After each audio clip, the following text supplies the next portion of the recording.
Demande de rechercher la limite quand x tend vers 0 de cosinus hyperbolique de x moins 1 divisé par un moins cosinus x. Encore une fois, là on a un rapport numérateur sur dénominateur, mais simplement on a un cosinus hyperbolique dont on a soustrait 1 au numérateur et 1 moins cosinus x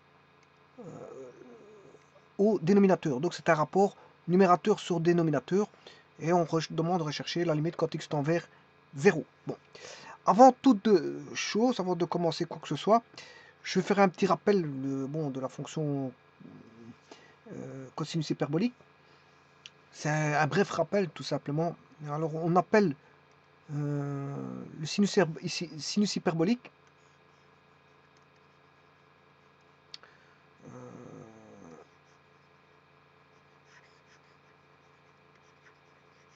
alors s'il y a le sinus hyperbolique, vous aurez compris qu'il y aura aussi le cosinus hyperbolique, hein, ça a à voir avec les fonctions exponentielles.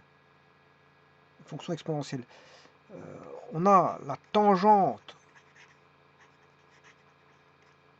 hyperbolique, et donc on aura la cotangente. Je m'excuse.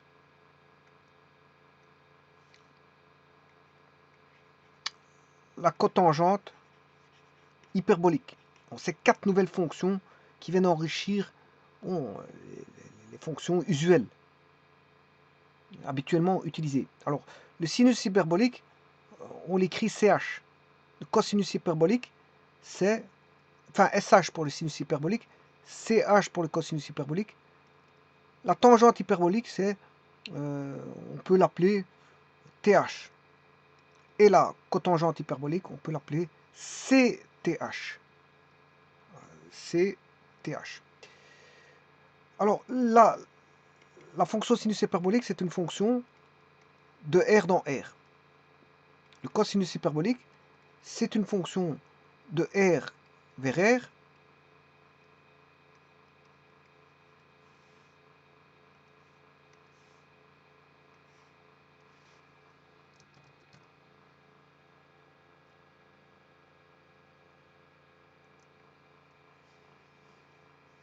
La tangente hyperbolique, c'est une fonction de R vers R.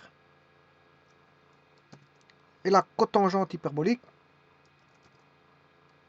c'est une fonction de R0 vers R. Donc là, il faut que je rajoute, il faut enlever le 0.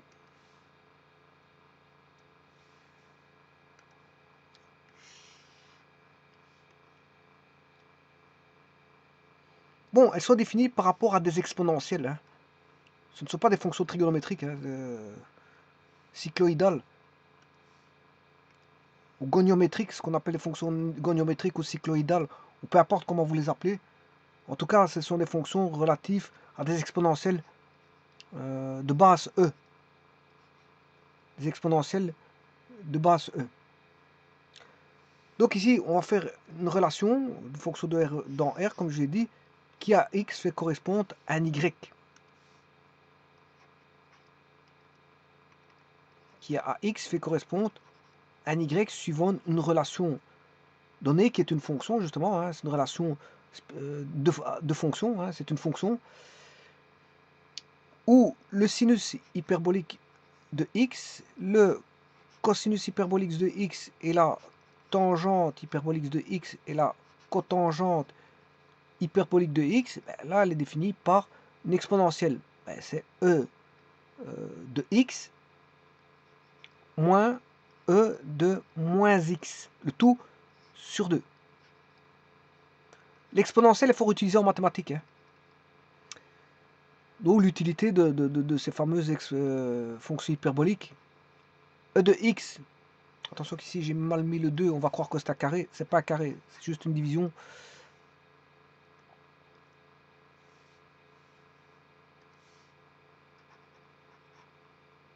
C'est une division par 2 de celui du haut. Je vais écrire en tout petit. Voilà.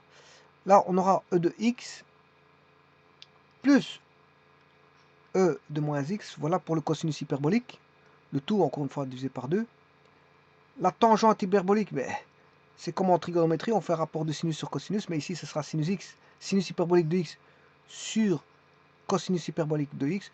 Et la cotangente, ben, c'est l'inverse de la tangente hyperbolique de x, c'est-à-dire c'est cosinus hyperbolique de x sur sinus hyperbolique de x. En d'autres termes, ben, c'est le sinus hyperbolique, c'est vous faites celui-là divisé par celui-là. Bon, les deux ils vont tomber, hein. Ce qui veut dire que vous allez avoir e de x moins e de moins x sur e de x plus e de moins x. Bon, d'ailleurs, je vais les écrire dans un petit instant. Le sinus hyperbolique de x, bon, là il l'a pas reconnu. À mon avis, je ne sais pas comment il l'appelle. Sinus, on va regarder sinus. Voilà, sinus h. Pourquoi pas. Là voilà. Et donc maintenant, si je trace cette fonction que je vous ai dit, e de e exposant x, moins e exposant x, j'ai oublié mon moins au niveau de l'exponentielle, moins x, et je vais diviser tout par 2. Ou faire fois 1,5. Hein. Je peux faire fois 1,5 au début, ou diviser par 2 ici, bon c'est la même chose. Vous voyez, c'est la même fonction. Alors, le cosinus hyperbolique,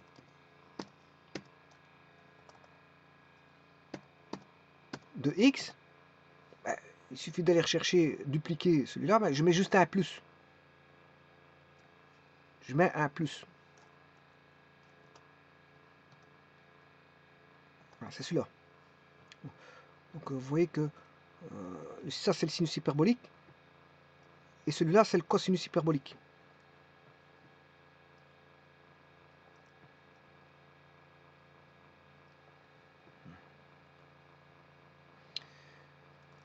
Maintenant, si je veux la tangente hyperbolique, qui est e de x, je vais dupliquer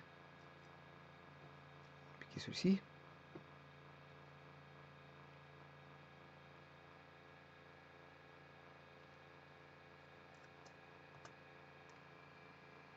Exponentielle de x plus e exposant moins x. Ça, c'est la tangente hyperbolique de x. D'ailleurs, je vais aller la chercher. Tangente, à mon avis, ça s'écrit comme ceci. T-A-N-H de x. Ouais, c'est bien ça. Maintenant, si je vais chercher la fonction 1 sur q, j'ai la cotangente hyperbolique. 1 sur q, hein, j'ai la cotangente hyperbolique. Qui n'est pas définie en 0. C'est pour ça que tout à l'heure, j'ai enlevé le... Voilà, j'ai enlevé le r sauf 0. Hein. Il y a une asymptote de cette fonction-là, s. Elle n'est pas définie en 0. Autre chose à vous dire par rapport au sinus et cosinus hyperbolique, mais faites très attention parce qu'il faut connaître, dès le moment où on manipule les fonctions hyperboliques, il faut connaître les propriétés pour pouvoir les utiliser à bon escient en cas d'usage. En cas d'usage de certaines propriétés, ben, il faut les connaître. Donc il faut d'abord connaître ces propriétés pour pouvoir voir si on peut les utiliser à un moment ou à un autre d'un calcul. Alors, un des calculs, bon, enfin une des propriétés sur les fonctions hyperboliques, c'est que le cos carré plus le sin carré, bien sûr hyperbolique, hein, vaut 1. En trigonométrie, ben, c'est cos carré x plus sin carré x qui fait 1. Alors ça, c'est en trigonométrie. Mais dans les fonctions hyperboliques, c'est pas un plus, c'est un moins. Pas confondre les deux. Parce que si je devais faire la somme du cos carré hyperbolique, tout ça se démontre assez aisément. Hein. Bon, c'est assez simple de démontrer tout ça. Voilà. Sinus hyperbolique au carré. Si je vais faire la somme, j'obtiens cos carré plus sin carré, hyperbolique bien sûr, ça fait le cosinus hyperbolique de 2x. Si je fais 2 fois le cosinus hyperbolique fois le sinus hyperbolique de x, on obtient le sinus hyperbolique de 2x.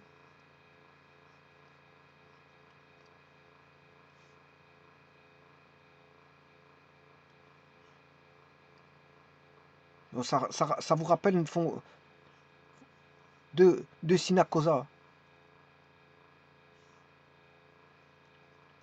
Ça doit vous rappeler 2 sina causa, ça y ressemble. Hein. Voilà, ça y ressemble à ça.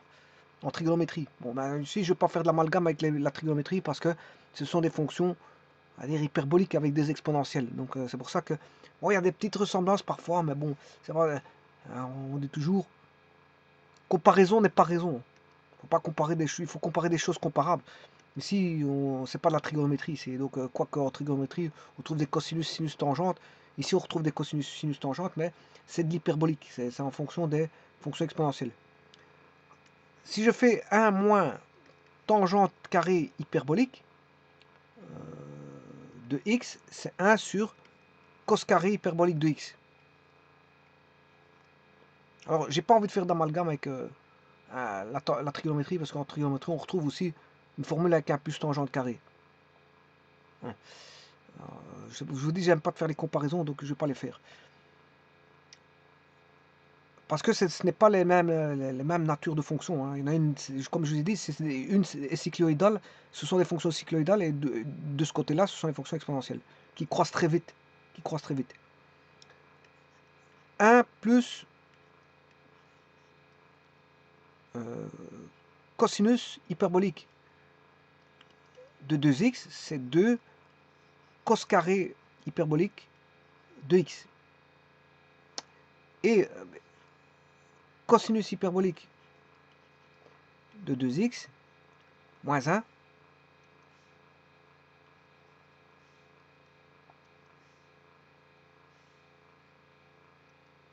comme je vous ai dit, c'est facilement démontrable. Il n'y a pas trop de difficulté pour démontrer tout ça. 2 sinus carré hyperbolique de x. Avec toutes ces propriétés que je viens de vous mettre là, 1 plus cosinus 2x égale 2 cos carré hyperbolique de x, 1 moins tangente carré hyperbolique de x est égal à 1 sur cos carré hyperbolique de x, 1 moins tangente carré hyperbolique de x fait 1 cosinus hyperbolique de x, cos carré hyperbolique de x, ben, tout ça se démontre assez aisément au travers de définitions de ce qu'est le sinus hyperbolique et le cosinus hyperbolique, et notamment les dérivés aussi. Les dérivés se démontrent assez aisément à partir des définitions. Hein.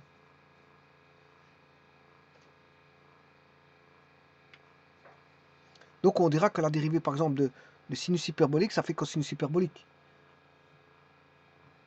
Donc la dérivée ou la différentielle, bon, de toute façon le calcul se fait de la même manière, et il y a juste des écritures un petit peu, des petites écritures qui vont changer, ainsi que ce soit la différentielle ou la dérivée.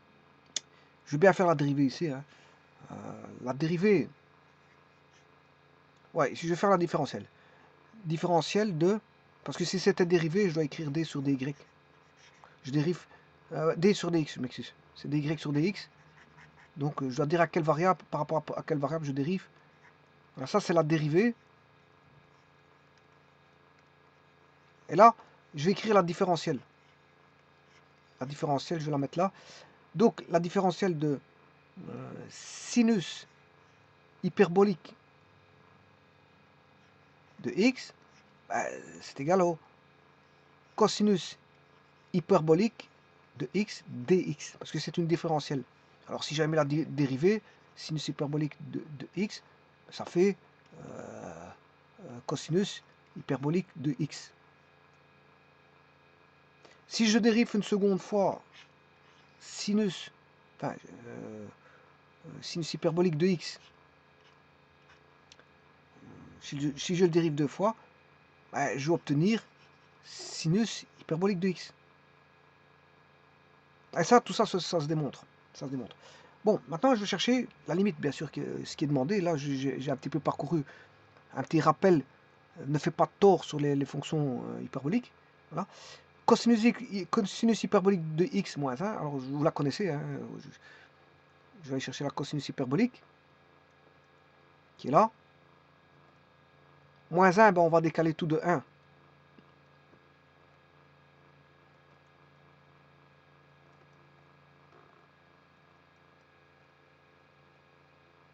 Je vais faire h moins 1.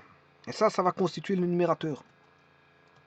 Donc on décale tout de 1, translation de verticale vers le bas de la fonction cosinus hyperbolique de x qui, de facto, devient une fonction usuelle à connaître.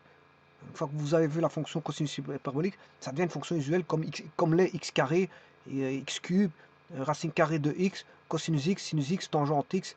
Ben, c'est des fonctions qu'il faut utiliser. Donc elles font partie maintenant elles font partie d'un tiroir, d'une boîte à outils où on a toute une panoplie de fonctions que vous devez connaître. Et notamment si vous avez vu les cosinus hyperboliques, ben, ça devient une fonction usuelle. Vous devez la connaître par cœur.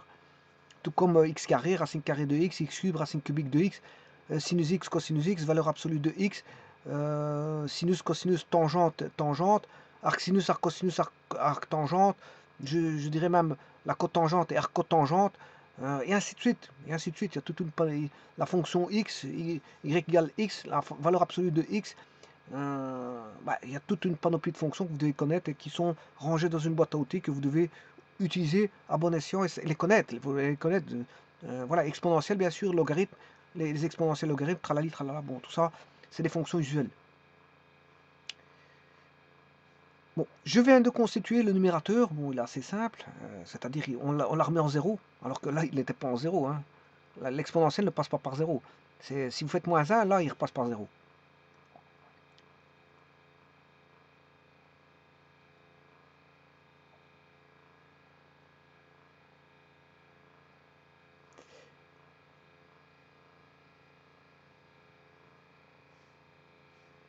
Bon, le dénominateur maintenant, je vais chercher le dénominateur. C'est la fonction cosinus x, que vous connaissez, fonction usuelle. Prenez l'opposé. Je vais prendre l'opposé dans un petit instant, donc c'est une symétrie centrale par rapport à l'axe OX. Ça, c'est d'abord la fonction cosinus x, vous la connaissez très bien, fonction usuelle. Alors ensuite, vous devez prendre l'opposé de cette fonction g. Ben, la voilà. Et puis, bon, vous devez additionner 1, je crois. Ouais, parce que c'est 1 moins cosinus x, hein, l'énoncé. Je vais vérifier. 1 moins cosinus x, c'est bien ça. Donc, de cet opposé-là, vous devez additionner 1. Donc, je dois faire 1 plus p. Voilà. 1 plus p. Et vous voyez que toutes les deux, on dirait même qu'il y en a une qui approxime l'autre. Il y en a même une qui approxime l'autre. C'est une bonne approximation. Donc, à mon avis, le cosinus hyperbolique est une approximation au voisinage de 0 de la fonction sinus. Hein. Je devrais m'approcher un tout petit peu, mais apparemment, ce serait peut-être le cas.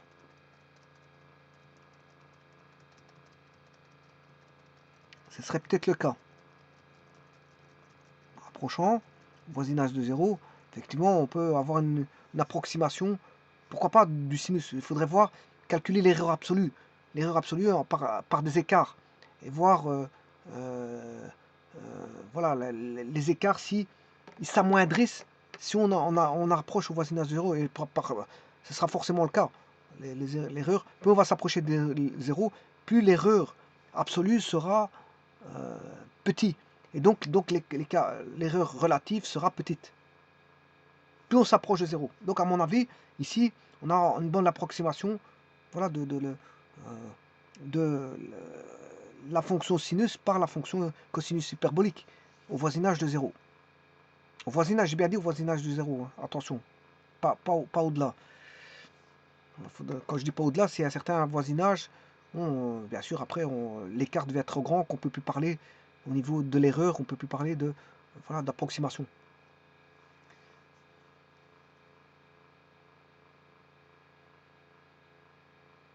Eh bien, on va rechercher cette limite-là. Bien sûr, c'est f sur q.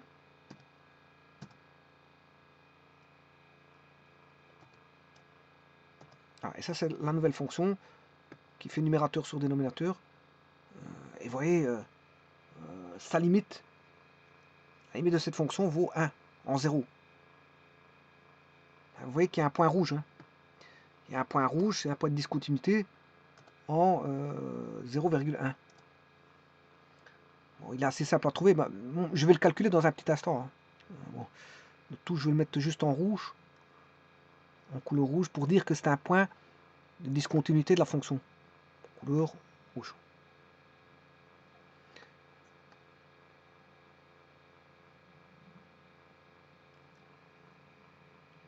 Bah, je vais voir, je vais voir. Bon, tout d'abord, je sais même plus en combien il faut chercher la limite. En 0, c'est en 0, je crois. Ouais, c'est bien en 0. Eh bien, on va regarder après ça. Je vous rappelle que le cosinus hyperbolique, c'est e de x moins plus e de moins x sur 2. Donc, le cosinus hyperbolique,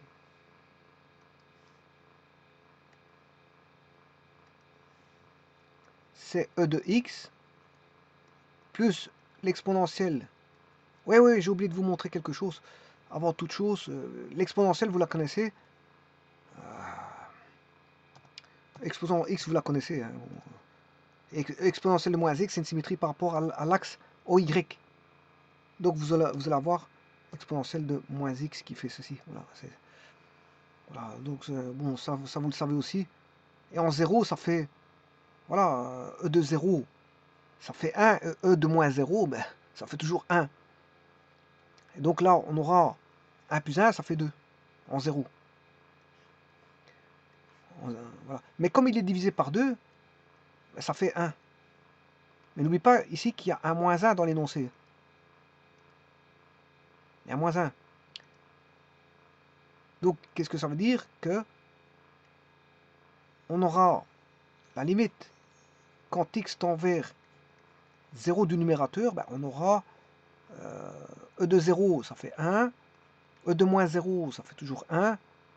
1 plus 1, ça fait 2. 2 sur 2, ça fait 1. Et 1 moins 1, ça fait 0. Ça veut dire que le numérateur vaudra 0. Le numérateur, ça vaudra 0. Je vais rechercher maintenant au dénominateur. Voilà. Alors, oui, j'ai oublié de vous dire le domaine. Hein. Le domaine, bon, pour le domaine de cosinus hyperbolique de x, il n'y a pas de problème. Le domaine, c'est R. C'est une fonction de R dans R. Par contre, pour 1 moins cosinus x, 1 moins cosinus x doit être différent de 0. Hein. C'est-à-dire que moins cosinus x différent de moins 1, mais cosinus x doit être différent de 1. Quand est-ce que le cosinus vaut 1? Et le cosinus, il vaut 1 en 0 plus 2 capi. C'est-à-dire tous les 2 capi. Donc x doit être différent de 0 plus 2 capi. Donc le domaine, c'est R sauf 2 capi, avec k appartenant à z. Parce que le cosinus, il vaut plus 1 ici. Donc, si k vaut 0, on a cosinus de 0, ça fait 1. 1 moins 1, ça fera 0. Donc il faut éliminer tout ce qui est 0 plus 2 capi. Donc le domaine, c'est R sauf 0 plus 2 capi. Justement, on recherche le domaine en 0. Quand k vaut 0, voilà, je recherche quand k vaut 0. Et 1 moins cosinus de 0, ça fait 1. 1 moins 1, ça fait 0. Donc vous aurez compris qu'on a un cas d'indétermination 0 sur 0. Bon, assez simple. Assez simple. Parce qu'on peut appliquer l'hospital ici. C'est ce que je vais faire ici. Je vais appliquer l'hospital. On va trouver vite cette limite en appliquant l'hospital. Le tout, c'est de savoir, comme je l'ai expliqué, d'aller rechercher dans la boîte à outils quelle est la dérivée de cosinus hyperbolique de x. Or, la dérivée de cosinus, je vais bien la faire, c'est pas un problème, hein, je vais bien le faire. Je vais bien le faire, c'est pas un problème. C'est assez simple, c'est des calculs assez simples.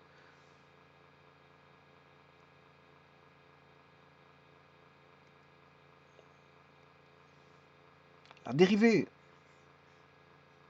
de cosinus hyperbolique de x, ça revient à dériver bien, e de x plus e de moins x, de tout sur 2.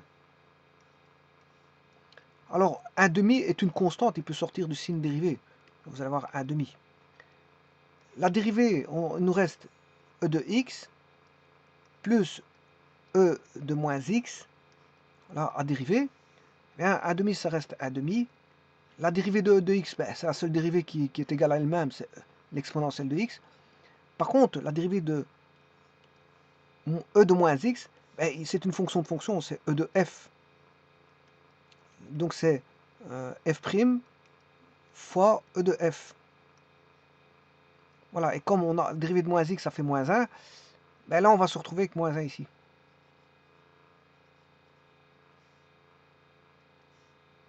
Moins 1, e de moins x. Et là, vous reconnaissez la fonction sinus hyperbolique, qui est e de x moins...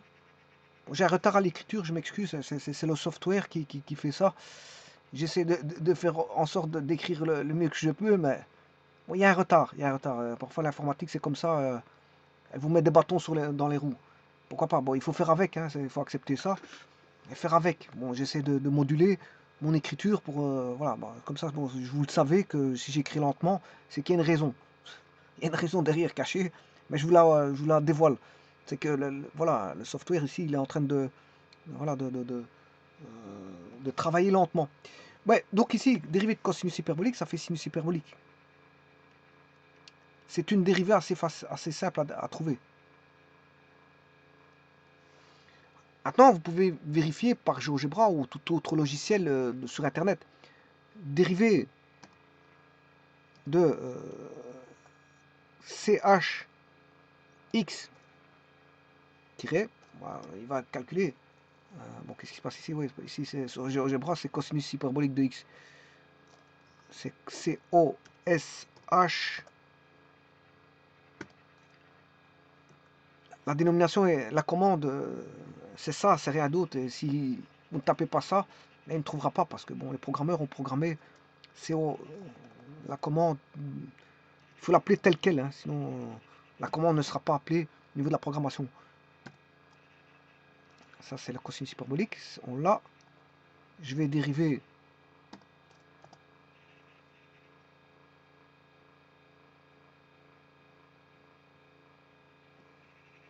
cosinus hyperbolique.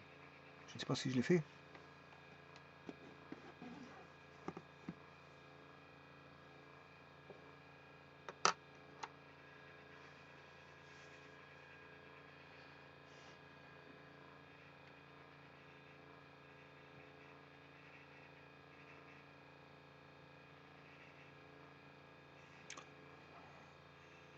La dérivée f'1. Je vais essayer de dériver f'1. F', chercher l'indice.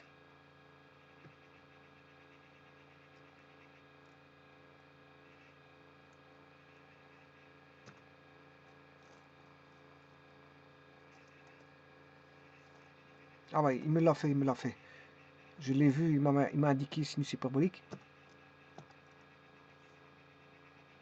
Allez, il me l'a mis, c'est sinus hyperbolique. Donc c'est bon, hein. Dérivée de cosinus hyperbolique, c'est sinus hyperbolique. Et dérivée de sinus hyperbolique, mais ça fera cosinus hyperbolique. Bon, maintenant, il faut qu'il me rentre la main parce que c'est vrai qu'ici, il m'a bloqué.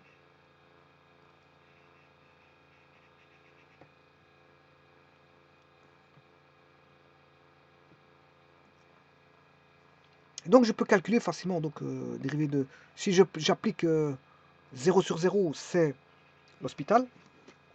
Et donc comme j'ai cosinus hyperbolique moins 1, la dérivée de cosinus hyperbolique, c'est sinus hyperbolique. Et la dérivée de 1, ça fait 0. Donc on aura sinus hyperbolique moins 1. Moins 1, je le dérive, ça fait 0. Et je dois dériver le dénominateur. Dérivée de 1, ça fait 0. Et dérivée de moins cosinus x, c'est moins. Et dérivée de cos, c'est moins sin. Donc on aura plus sin. Sinus x. Et je dois rechercher la limite quand x tend vers 0. Là, c'est E de x moins E de moins x, le tout fois 1 demi sur sinus de x. Bien sûr, il faut chercher la limite quand x tend vers. Petit instant. Je vous dis que je suis un petit peu embêté par le software qui me ralentit fameusement. Et je dois écrire en fonction, voilà, des capacités de ce que m'offre le logiciel. Hein. Donc bon, je ne peux pas aller au-delà. Alors, quand x tend vers 0, E de 0 moins E de moins 0, ben, ça va être la même chose, fois 1 demi, le tout sur sinus A. Sinus de 0, ça va faire 0.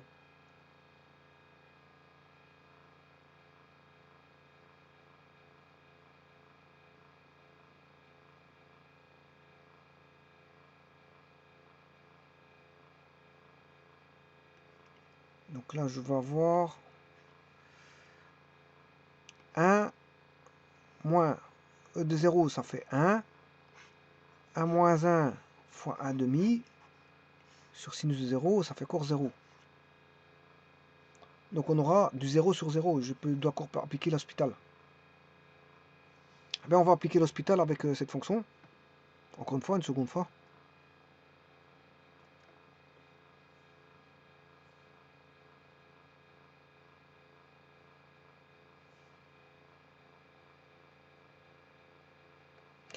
Donc là, je vais mettre la constante. La dérivée de sinus hyperbolique, on va retomber sur cosinus hyperbolique. Hein. Cosinus hyperbolique sur... Alors pourquoi cosinus hyperbolique? Parce que vous avez E de x moins E de moins x sur 2. À dériver, ça c'est le sinus hyperbolique. Si je désire dériver ça, ben, ça revient à dériver E de x qui fait E de x, moins, alors là vous avez un moins, là, ça qui fera moins E de moins x. Ben, moins par moins ça fait plus. Et comme il y a le demi là-bas, qui est une constante qui peut sortir du signe dérivé, ça fait le cosinus hyperbolique, vous le reconnaissez. Ça c'est le cosinus hyperbolique. Et donc, et la dérivée du sinus, ben, ça fait cosinus. Au dénominateur. Et vous devez rechercher cette limite-là. Là, si je remplace par 0 là-dedans, E de 0, ça fait 1. E de moins 0, ça fait toujours 1. 1 plus 1, ça fait 2. Et 2 sur 2, ça fait 1. Donc on aura 1. Et le cosinus de en 0, en 0, le cosinus, il vaut 1. Plus 1. C'est 0. Et moins 1 ici. Donc ça fait 1. Et donc, et 1 sur 1, ça fait 1. Donc, la limite de cette fonction-là, ça fait 1. Ça fait 1. Alors, chercher la limite en 0, ben, effectivement, j'avais trouvé 1 tout à l'heure. Parce que c'était 0, 1. C'était un point rouge. De la fonction, bien sûr,